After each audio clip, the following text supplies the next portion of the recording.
നബി തങ്ങൾ പറഞ്ഞു 5 അവസ്ഥകൾ വരുന്നതിന് മുമ്പ് 5 ഘട്ടങ്ങളെ ശ്രദ്ധിക്കണം.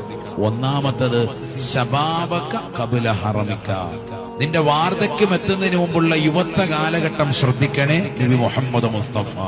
2, അസുഖം വരുന്നതിന് മുമ്പുള്ളതാകുന്ന സിഹത്തുള്ള കാലഘട്ടം ശ്രദ്ധിക്കണേ നബിയുനാ റസൂലുള്ളാഹി. 3, വഗിനാക ഖബല ഫഖരിക, ദാരിദ്ര്യം എത്തിപ്പെടുന്നതിന് മുമ്പ് നിന്റെ സമ്പത്തിന്റെ ഘടനയെ നീ ശ്രദ്ധിക്കണേ എന്ന് നബിയുനാ റസൂലുള്ളാഹി. വഫറാഗക ഖബല ശുഗലിക, ജോലി തിരക്കുകൾ വരുന്നതിന് മുമ്പ്, തിരക്കുകളിലേക്ക് നിന്റെ ജീവിതം എടുത്തെറിയപ്പെടുന്നതിന് മുമ്പ് ഒഴിവുള്ള സമയങ്ങളെ ഗൗനിക്കണേ എന്ന് നബിയുനാ റസൂലുള്ളാഹി. 5 കാര്യങ്ങളാണ് നബി തങ്ങൾ പറഞ്ഞത്. 5-മത്തത് വഹയാതക ഖബല മൗതിക,